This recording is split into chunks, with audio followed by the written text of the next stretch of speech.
people from the Pakistan literary and cultural scene, from the writing of history, but I don't really distinguish between literature, culture, and history, because they are kinds of offspring of history in one sense. Her interpretative work, Ayesha is a very disciplined person. Her interpretative work covers several perspectives and several strands. Her obsession with poetry, with writers, with musicians, her aesthetic of music, these all have a role to play in her art of writing history. But before I speak to Ayesha, I'm going to be a little wordy. I'm going to say that in 1892, if I've got my dates right, Nietzsche,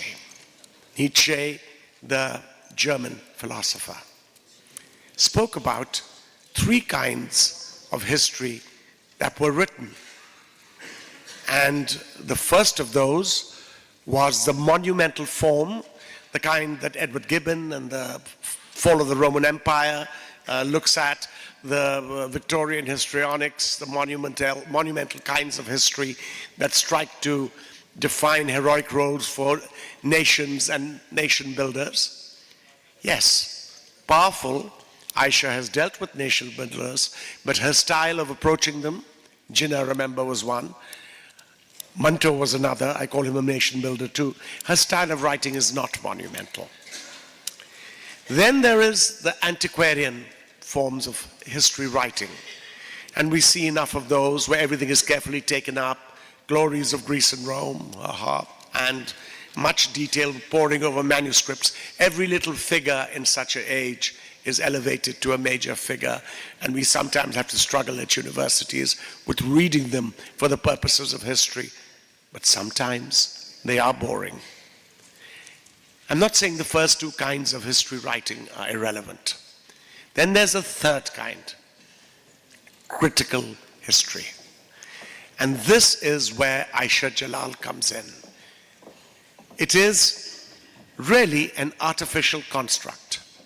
It isn't that it's not research oriented. It isn't that it's not something that deals with objective realities. It is that you have to, as Ayesha says, remember things and forget things, and put them together in a construct in such a way that you can speak about, as one of them, history is freedom, where the writing and description of power structures, a construct that moves over pages and pages of writing. You see the elements in a society move. You see a selection. You see some things forgotten. Not because Ayesha can't remember them. She has a devastating memory. It's because she takes those pieces, she makes them into a mosaic, and then she's able to use them with consistency, objectivity, and truth to deploy an argument to show how we can move forward. So monumental history, not always, but yes, is about empire buildings and monarchs and big names and the history of kings and I suppose critical history. There's a kind of, I hate to say it, she'll probably kill me for saying it, there's a democratic underpinning, an urge for society, for literate people, for writers, for thinkers to organize themselves to understand the construct of how a society is viewed, not because viewing is enough, but a construct for how society can be changed. That is the essence of history and freedom, as freedom. So in our quest for history as freedom, this is not going to be just a theoretical abstract thing, and I will try not to rattle Ayesha as I speak to her, but I will concentrate all that while on the emergence of a major historian and writer of history and culture and so many allied fields in Pakistan, a discerning person.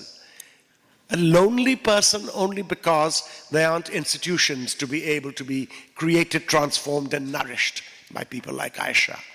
It's a solitary quest sometimes.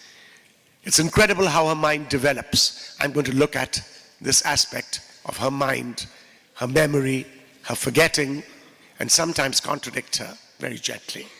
But more than that, I'm going to look at the emergence of Ayesha as Pakistan's foremost historian. Not because she writes about Pakistan only.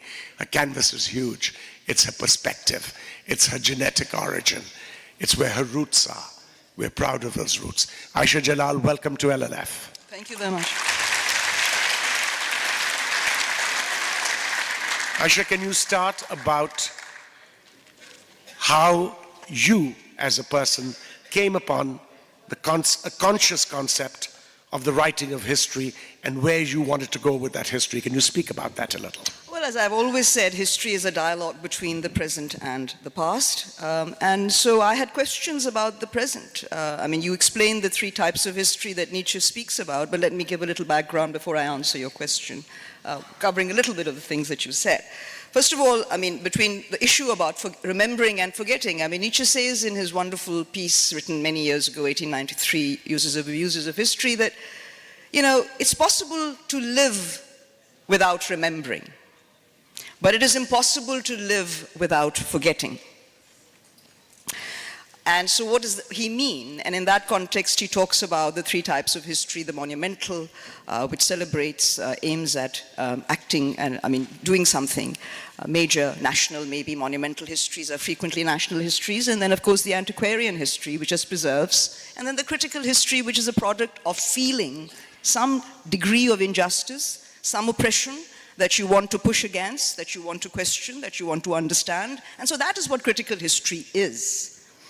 And it is history, I mean, it was precisely my sense of incongruity in a context that I happened to be in that led me to the question of why Pakistan was created. Because I was in a context where I was hearing a particular official narrative of why Pakistan was created. And so I wanted to go and check my facts. I wanted to go and do the research. And so I went and did the research, and was very fortunate at the level of my doctorate that the new British papers had opened up. You need a new swath of documentation to bring about groundbreaking work. Historians do not conjure up their own archives. They have to exist for them to write history.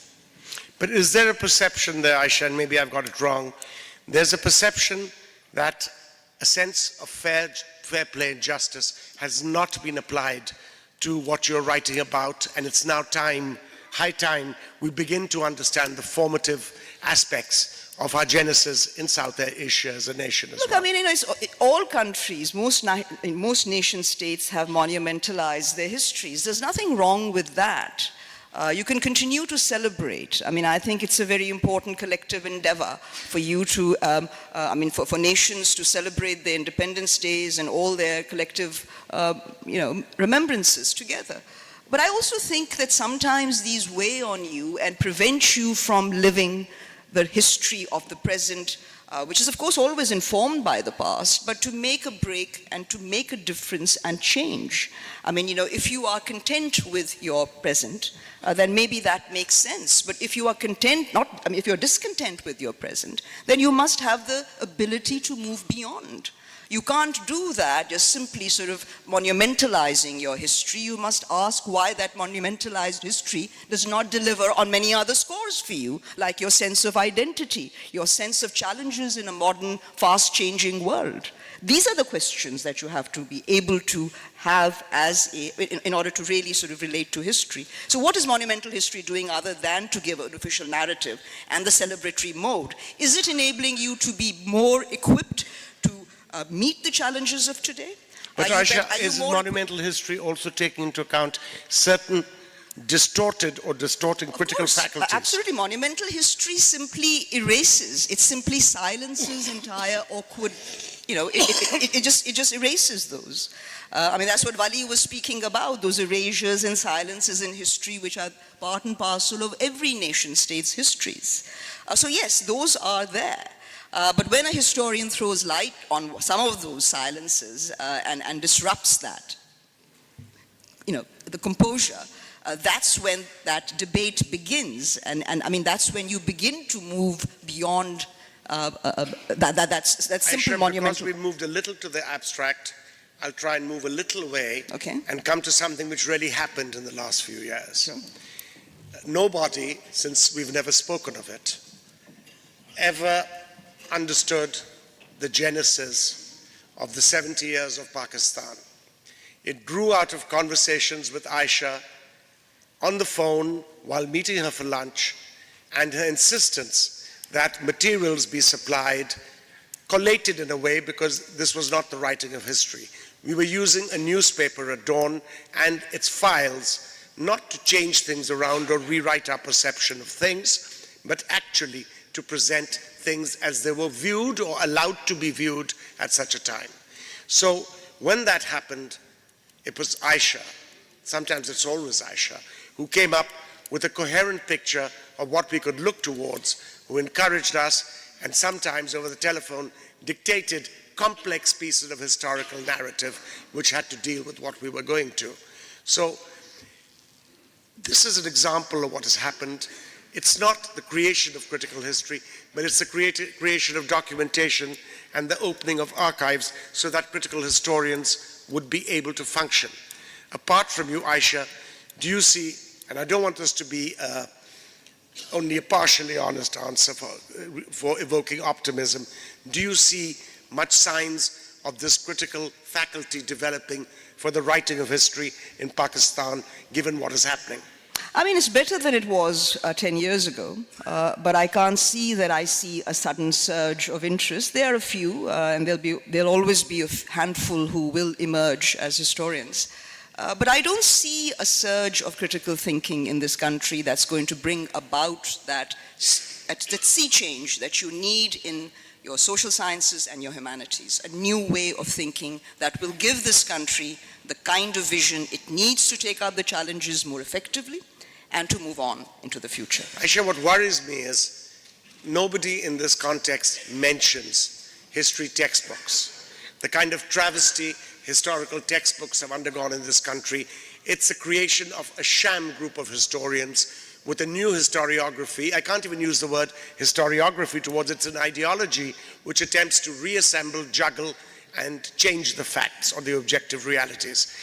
When you are, as a historian, writing, you are writing, among others, to people who have some foundation of history and want to learn more about themselves, their past, your community, your sense of nationhood, your sense of regionalism. Does this textbook controversy not dilute or even damage the kind of process an objective critical historian like you is trying to work at? Well, absolutely. I mean, but I don't think that there hasn't been enough of a noise about the textbooks in Pakistan. I do think that they are, and they have been criticized by a whole slew of scholars, including myself. And I do think that there is a recognition that what is being taught in schools is not history as a discipline, but history as ideology, and that does a great disservice to a people, to a nation, because they cannot then gauge what is wrong in their present in order to make a break and into something more effective, a future. So I do think that critical thinking is not really emerging from our educational system. Our educational systems are based on rote learning for the most part. So with rote learning, you can hardly have that creative, innovative thinking. I mean, there's an actual attempt at dictating notes, and then students just sort of write those notes in exams. Where is the creativity possible there? Let me stop you there and ask you about a process. The reality is rote learning, and that is in 80 to 90% of institutions. How do you move from a process of being subjected to rote learning when you are beginning to come to terms with history, and then move to understand history in a wider sense in the way you describe? What is the kind of process you'd need to go to? Well, you have to have a questioning mind. I remember doing an article on the history textbooks and finding an old history textbook that I bought, and a young girl's comment on that this was hell. Learning Pakistan studies was hell, was the comment on the book. So, the point is that even the students that I'm interacting with who are being subjected to these history textbooks, they are reacting. So that's the first moment of reaction, the rejection, the doubt. When you doubt, that is the beginning of a search, a quest towards something new. So you must doubt. You must be skeptical. But if you don't doubt, and because rote learning is intended to make you faithful, believers, dummies. And you have done a terrific job of Nation of Dummies. The other question I wanted to ask you, Ayesha, was that history is sometimes written with respect to the recent past, and history is written with respect to the passage of the past few centuries. One of our Achilles' heels in the writing of history in Pakistan is how we see Muslim rule in South Asia. Of course, it'd be fair to point out that many Indians see Muslim rule from a communalist perspective as well. It's not just us who are communalist. But despite that, what are the problems with respect to chroniclers of history in the past and in the present as a problem which faces the writers of critical history? Well, you know, Muslim chroniclers, for whom we have to rely upon to do medieval Muslim history, were basically were patronized. They were commissioned to do their chronicles. So naturally, I mean, they were court historians. And you can imagine what that meant. But, you know, the point is, the major issue for our retrieval of our Muslim history, or even to have a judicious attitude towards it, a stance towards it, has to deal with the colonial modifications that emerge and how we have imbibed those. So I will just like to highlight one very major aspect, that in the chronicle age, I mean in the medieval era, when chroniclers wrote histories, they frequently had multiple temporalities. So for instance, you could go back to Genesis, you could go back to a regnal period, you could go back to universal history. You could do a variety of temporalities. What colonialism did, and that particular period did, was to make us very singular in our temporalities and reduce us in our thinking. So as a people, we have become reductive, derivative, unauthentic. I mean, even if authenticity can be questioned even as a possibility, but we are just not original and innovative enough in our own right. We're alienated people. Our people are cut off from their heritage, their historical heritage. They've imbibed new things, but it's not organic. And when you do not have that organic growth, you cannot become innovative, creative people. That is what is problematic here. Yeah, but how is this going to change? How on earth By is it going to changing change? the educational system, which is a political question, and that is not for me to answer. It is for you people to find out. It is a political question. You have chosen to have an education system in this country which does not serve your purposes, does not serve your children, does not make them competitive enough in the international global system. The Lord helps those who help themselves. But one of the more negative aspects or sadder aspects from these lines that emerge in conversation with Ayesha is, are we going to have to wait 30 years for another Ayesha Jalal? And how are we going to utilize her? Oh no, there are going to be many more Ayesha Jalals and young men who are my students who are going to be taking over from me, but that's still not good enough. What you have to do is a systemic change in our educational system. What's happening in the world is, I mean, first of all, we don't have a competitive labor force, competitive globally, that is. Then we are in a scenario of roboticization. The world is in the process of, many countries in the developed world are thinking of how to sort of retool their labor. What are we doing? I mean, we're doing nothing. And so the question is that with the roboticization of labor, Pakistan is going to be really it's going to be nowhere, actually, as far as I can see, in the manufacturing. Well, Ayesha, in a practical sense, which came first, the chicken or the egg, before we move towards that kind of writing of history and a massive rethinking and reforming the method in which education is conducted in this country, we have to look at more practical things. To some extent, we have to look at history textbooks. Yes. To some extent, we have to look at training history teachers. But let me say one thing. One of the great problems with history in this country is that people seem to think that history is about the past. Just about the past. History is not just about the past. I mean, the past is present in your lives. How you consume and understand the past determines the sorts of questions you're asking today. So it is critically important for you to make sure that you have the right history, or at least the elasticity and flexibility of that history. What's a history with a single temporality? When your earlier successors had a myriad of temporalities. You are reductive. The problem of the modern world is reductiveness. Well, till such time as we become more comfortable with Akbar's Deen-e-Ilahi and the clerical response to it in the Mughal period. I mean, the awkwardness with identity, the question was coming up in the earlier period, is really a modern problem. It's only the modern nation state that insists on homogeneous citizenry, equal citizens. In the earlier modern period, these were multinational empires where difference or distinction was a reality, but difference was not imbued by intrinsic difference for all times to come, religious, ethnic, whatever you want to call it. This was done by the colonial state to better manage colonized peoples. But the post-colonial state has adopted it, made it its own, and it is your national passion. Okay, you mentioned the colonial state, yet for obvious reasons, in 1947, when Pakistan and India were separated, there was a common school of historiography relating to both, but as a result of partition, an Indian school of historiography began to develop in its nascent sense. And in Pakistan, this was snuffed out either due to seeing history as an ideological tool to be manipulated, or history as a residual of the power process. And history was not allowed to develop.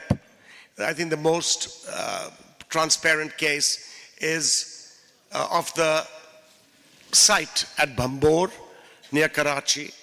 Exciting things are being looked at in the case of Bambor today. They are the fact that there's maybe 15 feet of a Sasanian layer, and that Karachi site with Bambor might have been the most important port dealing with the African side and some parts of the western coast of India. But in those days, they saw it differently. They saw Bambor as, over a period of time, a growing bastion for early Islam, because Muhammad bin Qasim came to Sindh in 712. So, when Dr., I think his name was F.R. Khan, famous archaeologist, decided to dig at Bambor under what he believed was the Grand Mosque, or what became perhaps the Grand Mosque, although I think later in time in Zia-ul Haq's period, this was determined to absolutely be the Grand Mosque. He looked at the embarrassment of how historiography would confront a hostile regime, a hostile ideology. He uncovered 5,000 lingams in the Grand Mosque of Bambor. And so what did he do? He meticulously made archaeological notes and buried it back.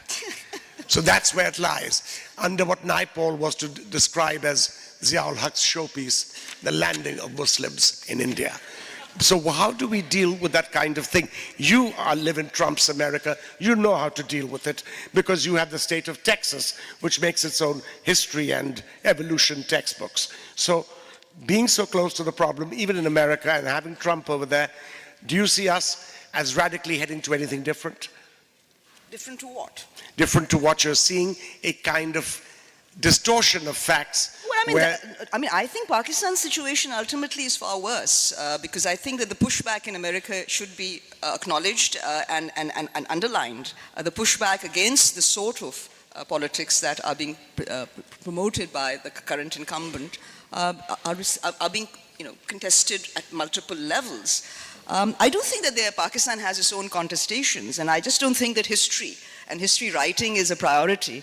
But I do want to say that I'm not suggesting that you should all become historians, but you certainly need to understand history in order to know where you are today. And I must say that the official history, the textbook history, simply makes it impossible for our young generation to understand or even to be able to say with confidence that 2 + 2 makes 4, because they say, well, 2 + 1, our textbook says, makes 3.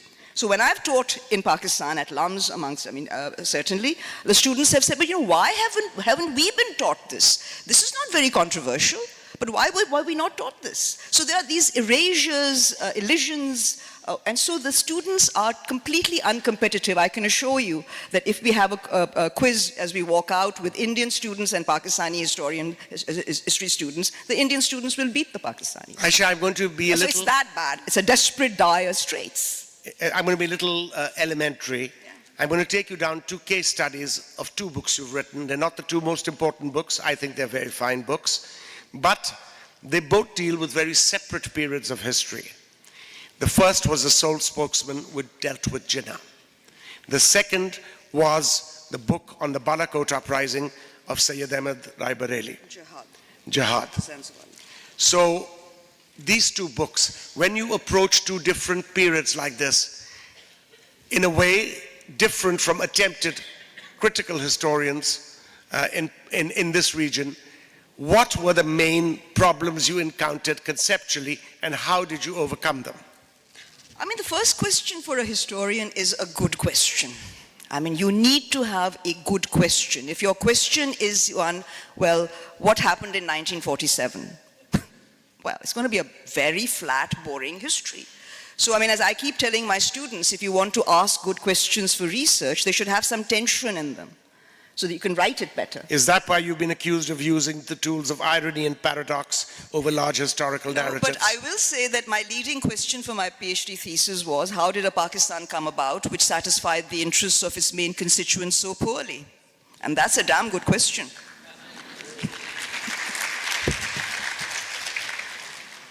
So would you speak about these two cases a little more? You said something about the sole spokesman. How about the Jihad book? Well, I mean, I think the sole spokesman work, it became clear to me as I was conceptualizing the work and reading more that what we had been presented as an interpretation of partition was primarily a religious explanation. And the more I studied that, and more I realized that the problem was really federal, and that this was about federalism and a federal solution that could not be found. I then began to recognize the importance of regional issues with the center. And center regional issues were markedly, in my view, a decisive factor in the actual partition, because you recognize the fact that in 1947 what happened was not that all Muslims of the subcontinent became citizens of the much wanted homeland for India's Muslims, Pakistan. When Pakistan was created, there were about one Muslim in every there were about there were 100 million Indians and Muslims were about 65 million. 100 million Muslims, 65 became citizens of Pakistan, 45 million were citizens of East Bengal. The largest number, largest Muslim state, but then leaving behind in India so many as well. So it was a very curious solution. It was not a religious solution. It was actually done on the basis of regional realities. But the entire narrative and explanation in Pakistan is about religion and the Hindu difference or whatever.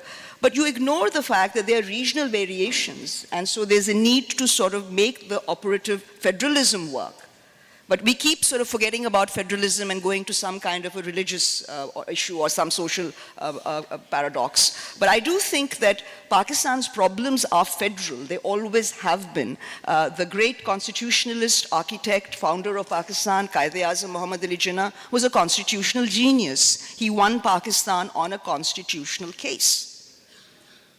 So I think that to forget that this is a federal country has been one of the benightedness of our political thought. We keep trying to pretend that we are some kind of I don't want to name names or say things, but we try to become holier than thou when our realities are what they are. So this refusal to even recognize or diagnose Pakistan's problems is leading us to the wrong policies and therefore the wrong results. Well, as simple as that. Minor paradox. You're a critical historian, you believe in critical writing. You have been a historian of many things in South Asia. You are also known, I say this delicately because I don't wish to provoke you, you're also known for views that advocate a strong federalism as long as they understand regional differences. But for the operation and governance that we need today, you have often spoken about the need for a progressive federalist state. That's right. Now, you have to deal with the here and now as a critical historian. It's the 1950s, and as a result of the dumb charades taking place in Government House in Karachi, as a result of seeing several governments change and turn over, in the preparation for the coming martial law, a one unit is declared where Sindh, Punjab, frontier, and the territory of Balochistan are amalgamated to give a 50% weight against East Bengal, which is East Pakistan. Now, as a historian of South Asia, writing on the one unit period and the emergence of one unit, analyzing the damage it did, despite your knowing that the reversion to provincial autonomy in some form in the recent past has been a disaster in terms of handling portfolios and performing governmental tasks. How would you begin to qualify and approach a subject like this, given your strong views? In terms of historical writing. Well, I mean, the fact is that you know, in terms of what they did with the one-unit system, I mean, you know, India was in the process of creating provinces, linguistic provinces, and Pakistan was doing the exact obverse. What I want to say to contextualize what you're really saying is that in this country, quite apart from an indecisiveness whether you want to be a democracy or a military authoritarian state, there has been an absolute confusion whether you want to be a centralized unitary system or whether you want to be a federal system. Now, the fact is that you were created as a federal reality, but you have a very strong sentiment towards unitary centralized system. Now, until you resolve that, you're never going to get a constitutional system that's going to be stable. That's what civilized societies do. They come to compromises. You cannot compromise between federal and totally centralized, unitary system. So you've got to sort of compromise there. Even on the democratic authoritarian aspects, you've got to make a compromise and make it viable. Well, with Zayed Hussain sitting in the front row, a great believer in the binary civic-military relations model, what I do want to ask you is, compromise with whom? Well, I mean, I think, I'm not going to name people. Compromise, I think compromise with the powers that be. Because I apologize. No, I mean the powers that be who are in control at a particular time and configuration. I mean, those who are deprived. I mean, this is about power sharing. This is about moving together as a people. It's accommodation. It is not about sort of, treating people as if they are, somehow they're traitors. I mean, that's what happens here. So that leads to the kind of instability that Pakistan has experienced, when then justifies that centralized imposition that comes periodically, which then undermines our federalism further. And then we go through the cycle. But effectively, you are a federation. And until you accept and live like a federation, you will continue to be extremely unstable as a state. What worries me is, and this is not to provoke you, but what worries me is this: a country which broke in two in 1971 has not been able to write those critical histories you speak of with respect to something that was so important and so cathartic in our life. If we don't relook at even this basic fundamental chapter 40 or 50 years ago, how can we go forward? How many of us in this room, we probably represent a good part of the 10% of Lahore that's literate in such matters. How many of us have even bothered to read in detail the Hameed Haroon Commission report? I'm not saying it's the whole story, but the point is we stopped pushing towards 1971 because it diametrically opposes the kind of ideological reconditioning through a very cheap kind of historiography. I think that Ziaul Haq excelled in this cheap kind of historiography. And the problem is not that democratic governments have had an alternative to this, it is that they haven't had the guts to be able to forge a systematic response to this. How do we deal with 1971? Is that a beginning in one sense for the writing of critical history with respect to Pakistan? I think attempts have been made, and I think I just want to sort of, without naming names, I remember there was a writer who came with a rather different sort of account about 71, which could be seen as quote-unquote pro-Pakistan. And there was a lit fest in Karachi, and nobody went, or at least they did go, and then criticized her. So I'm saying that there is some degree of recognition that there's something that we have to do about 71. But there are very few people who are trained and equipped, from the historical sort of side, to be able to do it. And then, you have to have documents, new materials, to be able to do something with that.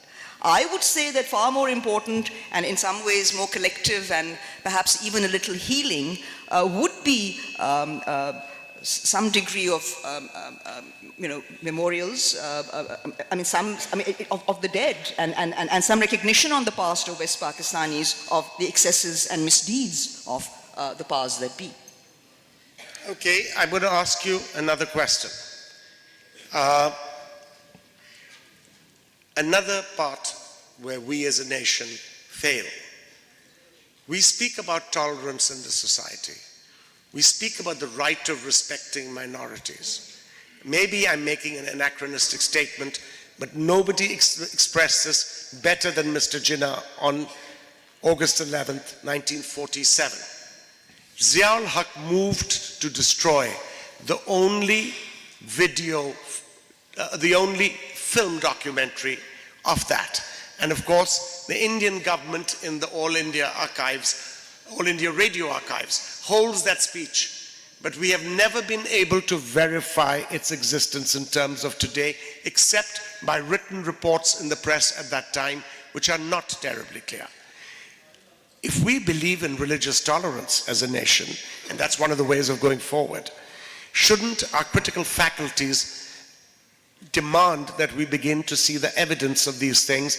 Nobody even mentions, except in a casual way, that the military dictator in the 80s wanted to destroy this because he wanted to falsify history, because he wanted those post-jihadist historians to be writing about a narrative that didn't exist with the inclusion of tolerance. So where do we move in a case like this? Well, I can't speak for Pakistan as a whole. I can only speak for myself. I want you to speak for yourself. I can sort of, inculcate in my students a kind of thinking that will lead them to find answers to the multiple questions that you have for Pakistan. But I can't decide for what Pakistan wants to do. It's a decision that Pakistanis as a people have to take. I can only try to be helpful by providing critical histories, not just from myself, but hopefully from students, and ways of thinking and framing. But ultimately the decision lies with the people of Pakistan. But somewhere in this whole thing, this kind of fake, fraudulent history and say we deserve better, we need better. You mean fake news is history? Yes. Okay, but you have spoken about imbruing new historians to write critically, to write objectively, this being a very important point. What does one do with new historians who want to write critically in ideologically authoritarian, distraught country where the sense of inquiry in the audience for that work is not as strong in us as it should be? Well, again, that is the problem, and I think the problem refers back to the educational system, the way in which the child is nurtured to deal with, if you're given dictation, nobody is going to be able to engage. You have to engage with people. One of the reasons I believe that LitFest should be based on panels rather than keynotes is that I think that you have to interact with people and not just sort of come and give speeches. Some people say that one of the reasons you chose Manto as a major topic was not because he was a historical force in the conventional sense in the history of Pakistan or South Asia, but that his kind of insights he provided, not as a historian, but through fiction or through a reflection of the social realities around him, performed the same role as a critical historian better in this country. I actually, you've hit the nail, because I think that Manto, for me, even though people wax eloquent on him as a great short story writer, what struck me about him as I started researching him more as a historian was that he was a terrific essayist. I'm actually my favorite Manto are the letters to Uncle Sam. There is just absolutely nothing in human history, I think, in Pakistani history surely, which gives you that imagination. Manto's imagination depicted something that we couldn't even have thought of in the 50s, and it's all come true. So I think that's what I mean. He was also somebody who thought out of the box. I think the solutions for Pakistan are not going to be found anywhere soon by remaining in the rote mode. We need to become critical thinkers, innovative people, in order to push this country forward. There's another area which is kind of subsidiary to the writing of critical history, and that is with respect to the writing of biographies or autobiographies, since the microcosm then becomes part of the mosaic which will yield an answer for the critical historian. Do you think this trend has been a productive, honest, or particularly remarkable one in Pakistan in the last 50 years? Or has it been something that's filled with gaps and silences? It's been uneven, Hameed, but I will say that there has been a tendency on the part of some for the art of biographical writing to be, autobiographical writing to be self-justification for whatever they've done, and that has happened. But I think on the other hand, it's good that, I am all for historical consciousness raising in this country. You need to provide, people should, all of you should have a sense of history. I'm proposing to bring in, sort of a Pakistan collective type of scenario I was talking to you about, where people can go and look at sources. I want you to speak in detail about this Pakistan collective.